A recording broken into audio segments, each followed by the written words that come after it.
So my educational background begins at James Madison University, which is where I did my undergraduate work. It's a middle-sized state school in Virginia. And when I went there, I decided I wanted to study economics. So I started doing that right off the bat, and took a few years off after undergrad, but was pretty convinced I wanted to be an academic and a professor. So when I was ready, I entered George Mason University and did my combined PhD and master's program there.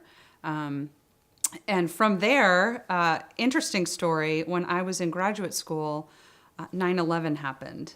And so I started working with one of my mentor professors on writing about terrorism from an economic point of view.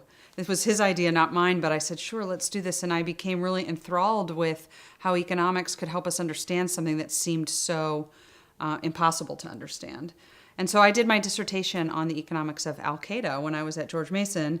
So right after graduate school, I went to the CIA, and I worked as an analyst. I was working in terror finance, so we were trying to figure out the movement of resources and dollars amongst terrorist groups.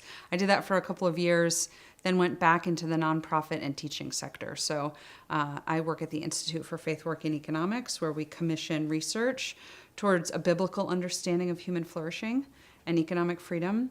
And I also do some teaching at Grove City College. I teach at George Mason with the Fund for American Studies, and I teach at a small graduate program in DC called the Institute for World Politics. So I get the best of both worlds in that I get to do some research, and I also get to be in the classroom.